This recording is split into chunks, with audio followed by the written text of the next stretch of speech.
Hi, I'm Yegi. I'm an entrepreneur and success coach who wants it all. Family, luxury, career, and the freedom to do whatever I want, whenever I want. And I'll do whatever it takes to get there. I created the Yegi Project to document my journey and inspire others to do the same. My mission is to change the world by influencing and leading others to do what they love and live fulfilled lives.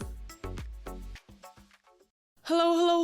Welcome back to the Yegi Project. Did you know that we spend more than 70% of the time communicating? And a lot of people might think they might be good communicators or bad communicators, or they've never even thought about communication. They might have taken a class in the past in college, or even just didn't learn the right skill of communication. So today's episode was triggered by Brian Tracy's YouTube video, and it is going to be all about communication. Since we do spend so much time communicating, it is a key skill that most successful people have in order to be high achieving and very, very successful. Now, there's two main forms of communication. One is how we communicate with ourselves, and two is how we communicate with others. A lot of the episode, I will focus on how we effectively communicate with others. But the way we communicate with ourselves is key for our confidence, for our well-being, and also for our success. So if you have negative self-talk, that's the first thing you want to work on, is you want to switch that around and start talking nicely and positively to yourself.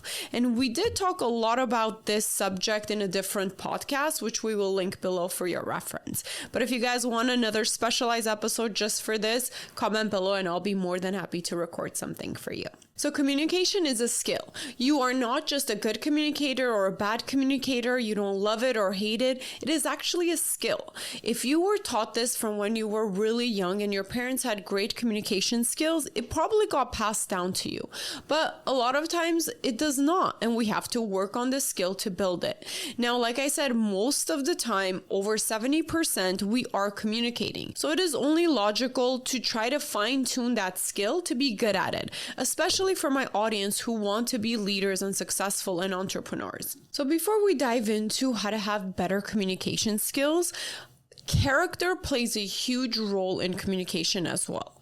If you have developed a character where you are not trustworthy, you are not reliable, you're always late, then whatever you communicate is not really going to be looked at with high value. But if you also build a character and literally decide to be the person who's trustworthy and reliable, then what you say will be taken seriously and your communication skills will therefore be more effective. So first off, build your character. Be the type of person that you look up to, that you would want other people to look up to as well. Another area we need to consider before working on our communication skills is the other person and what type of a personality do they have when it comes to communication. Have you also noticed that a lot of the times you may get along with somebody very easily and you can communicate and they can understand you better, and towards other people, you just may not. You may not be able to get your point across, or no matter how you say it or what you say, they might not take it the right way.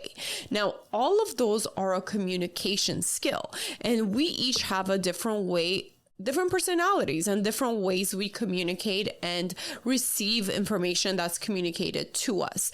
Now, if we know in general the basic communication or personality traits, we can identify it based on who we're talking to and then be more effective when we communicate with them. So the first thing I would do when I'm trying to get my point across or effectively communicate with a person, I'm going to identify which of these 4 categories they fall under.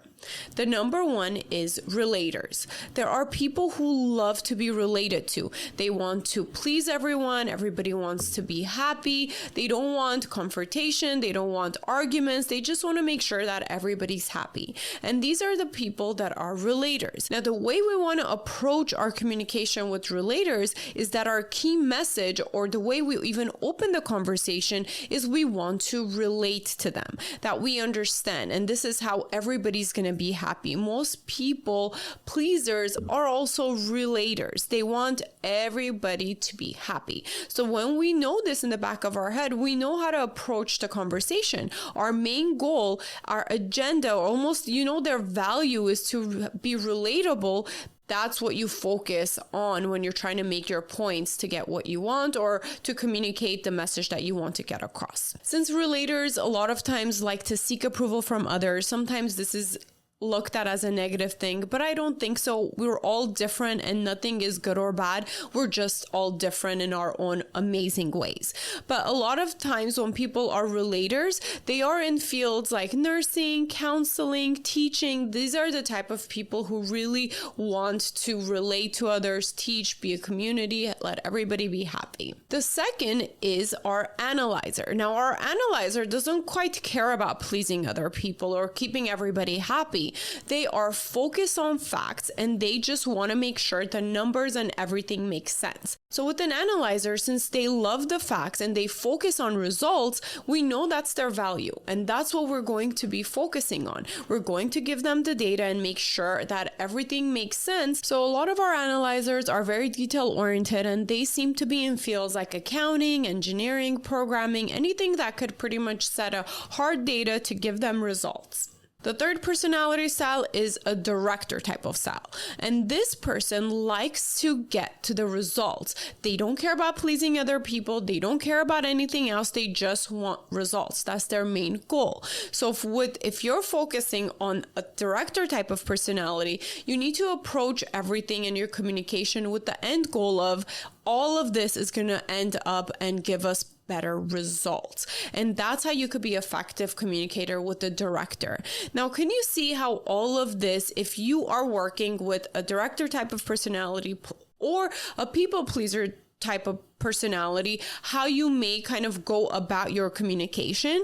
You may have the same communication you want to give these two separate people, but you may need to use total different words, total different body language, and total different reports to pretty much get what you want out of this communication or this meeting.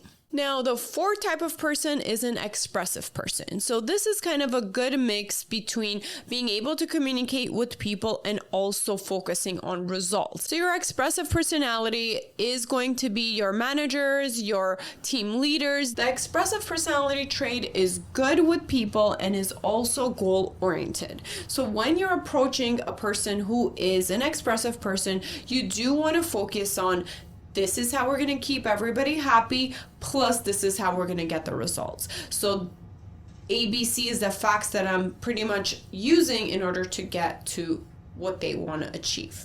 Now, let's just focus on communication skills, right? The things that you can practice, just even learn about, while keeping people's different personality styles, traits in mind. Now, the three things you're going to pay attention to when you're trying to communicate is 1, the words you're going to choose to use, 2, the tone of voice you are going to use, and 3, your body language and how attentive you are with the way you're listening and also repeating what the other person has said to make sure that you clearly understand what they are communicating back to you. Because a lot of the times, if we don't follow these 3 things, the words we use can be misunderstood. Just because of our tone or our body language. We may be saying something endearing, but if we are not facing the person and making eye contact and putting our phone down, it tells them that we're not that serious about the words we're using to communicate with them.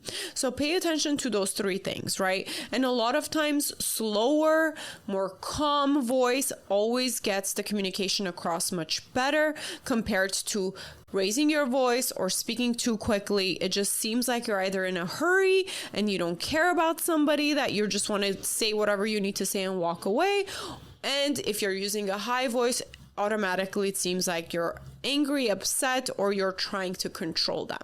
So make sure you also keep your tone to a lower tone and also slower pace. Now, when we are communicating, like I said, it is very important to also pause and listen attentively.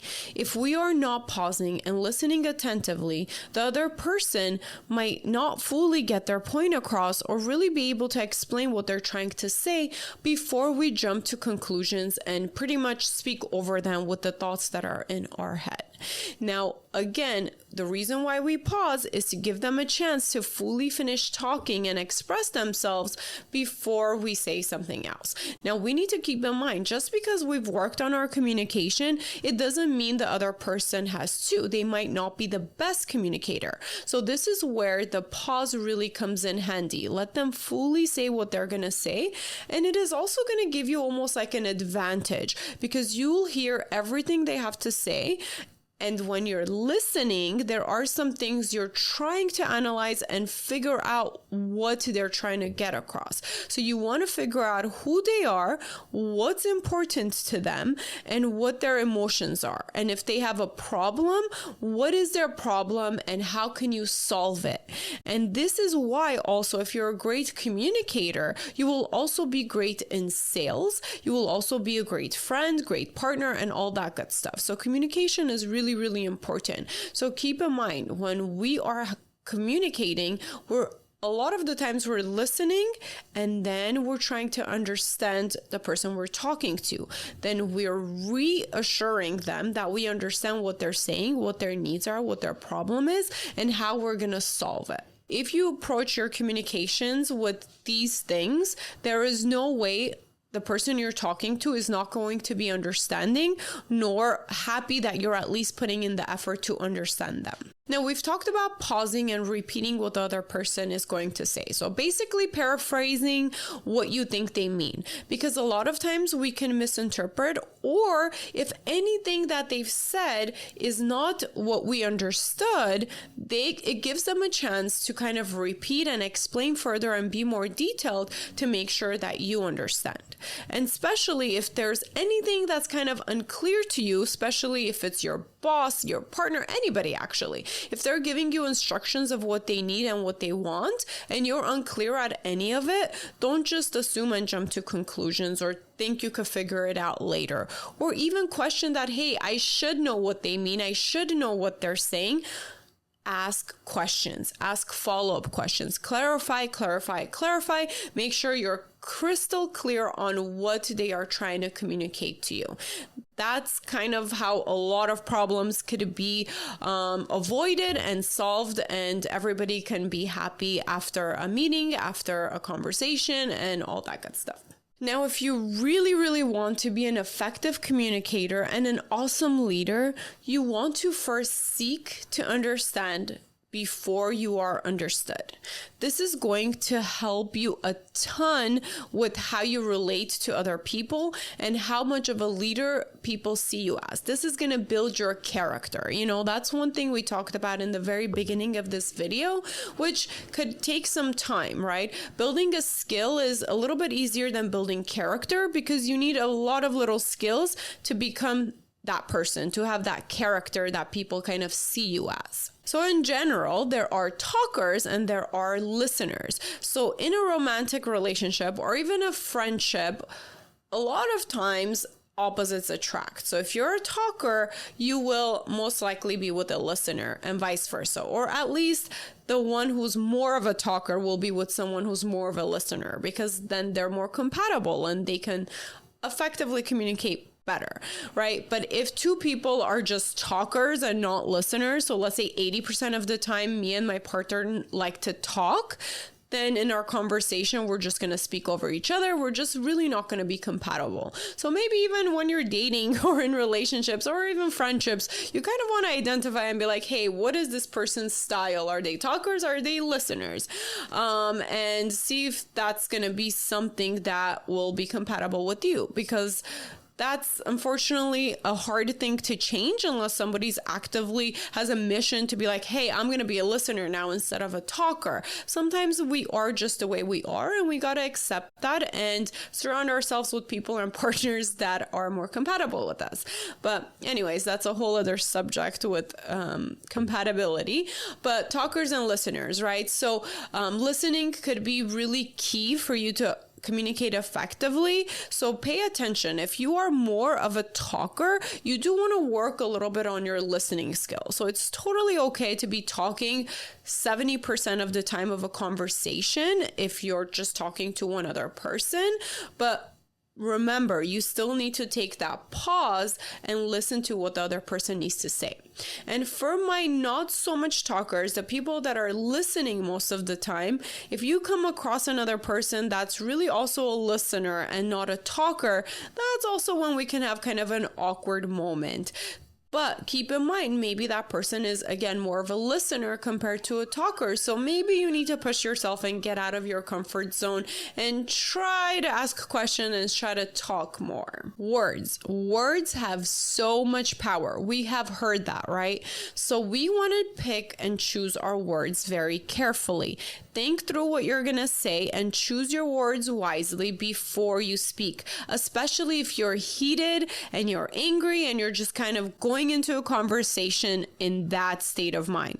Actually, I would highly recommend, if you feel heated, upset over any type of negative emotion, you want to take some time to reflect on your own and take time to cool off before you start communicating with the other person.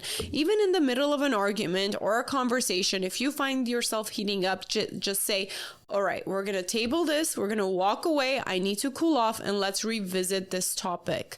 And sometimes it takes a day or so for you to kind of think it through, realize what's really bothering you, and then reapproach a situation. It could be professional or personal situation, but never really go into a conversation in attack mode. If you are going into a conversation or a communication or a meeting or a talk or anything with having that anger, that confrontation mentality that you're going to tell this person off, you're so pissed off, it is not going to solve anything. It's most of the time it puts people in a shutdown mode and they're just trying to be defensive. They're just going to fight and argue back with you because they're just trying to defend themselves. It's just human nature to kind of counterattack when you're being attacked or to shut down. And it's really not an effective communication style or way, and you're not going to get any good results or any results at all. It may even make the situation worse. So what you want to do is you want to open a conversation. First, you need to calm yourself down. If that takes time to walk away or even take a deep breath or even go to the bathroom and just write down all your angry thoughts on a piece of paper or in your phone notes to get it out of your system, then revisit the person to continue having the conversation. You want to open with something positive. So first, also, you want to kind of realize, why am I so upset right now? What's bothering me? And what am I trying to solve with this conversation? Does it have a point? Is something going to get done if I'm going to have this conversation, or it's just a fight and I'm not going to get results? Now, if you focus on the result, so an example, again, from Brian Tracy's video, which I thought was great, is if you're, let's say, having a dinner or lunch with somebody and they come in late. Now, if when they come 30 minutes late to your lunch, you just attack them and you're so mad and you say, hey, why are you so late? I was sitting here by myself. I'm so upset. My time's valuable. They're already going to be in attack mode. They're going to give you their excuses, or they're going to fight, and they're going to do X, Y, and Z. But if you open that conversation with something positive, and his example was, you're going to say, hey, I'm so glad that you were able to make it to lunch. I've been looking forward to having this lunch with you. But also, I've been waiting for 30 minutes and my time's valuable. I know your time is also so valuable. So I would really appreciate it if next time you are not running 30 minutes late, for example, right? So it is sometimes hard to do, but if we practice, it is a skill, we can get good at it, and all our situations, all our conversations could lead to a result and be more positive compared to just arguing and being angry for no reason. So say what you mean and mean what you say. Don't just say words because you're upset. Words have the power to destroy, or words have the power to create. Our goal is to always create and not destroy. Again, if you're finding yourself at a situation where you just want to be mean and nasty and you want to say all these things because you're so upset, choose your words carefully by asking these questions. Is it necessary? Is it true? Is it helpful? And is it kind? If any of these questions are answered with a no, obvious no in your mind, then just don't communicate. Don't use those words. Don't have that conversation. Instead, take a moment and rethink where you can answer yes to these questions. If what I'm about to say, is this necessary? Is it helpful? Is it kind? And is it true, ultimately, right? And this is how you're also, again, building that character of being that calm, collected, effective communicator that you want to be. All right, the last thing I want to talk about is speaking your truth and communicating even when you don't feel like it. I want to say more than half the people don't like confrontations and they don't want to communicate certain things. They just wait and hope it goes away, and they don't even express the way they feel if something is bothering them. Now, obviously, that is super unhealthy. If something is bothering us and we want to avoid a conversation or a person, that is your key indicator that you need to have a conversation, okay? And communicate. If you don't, you are going to feel worse and the situation's probably going to be worse. So if you ever feel like you're avoiding a person or a situation or a conversation, this is your chance to practice communication. And a lot of times we may shut down and we may feel like, hey, if I have this conversation and this communication with this person, it's going to make things worse. We have this fear of not being understood. We have this fear of conflict. I don't know. But for some reason, once we do face those head on, it does become better. Or you think, if I have this conversation, it's going to make things worse. And it's just a wrong belief we have. And if we are to really just suck it up and do it, you will see the person in front of you a lot of times is way more understanding than you think. And I've learned from this example so much in my life, especially being an entrepreneur and having employees. I've learned that even uncomfortable conversations, if I just started and really come from a place of love and trying to have a positive result for all and for the bigger picture, it ends up going a lot smoother than I think. And a lot of times, again, it's a skill. We practice and focus on communicating, like I said, with a positive message. And keep in mind who you're talking to. We talked about those 4 basic personality traits, right? Are they a relator? Are they an analyzer, director type of personality, or they're really expressive? So these are all the things that could help you to be better communicator and therefore more successful and better leaders. Now, if you have any questions, comments, concerns, something doesn't make sense, you need help in this area, make sure to reach out to us. We are more than happy to help and assist. And until next time, bye. Thank you for listening. Please rate and review this podcast. Follow and engage with us on social media under the Yegi Project. And if you're interested in being a guest, email info@theyegiproject.com. And don't forget to subscribe so you don't miss out on any future episodes.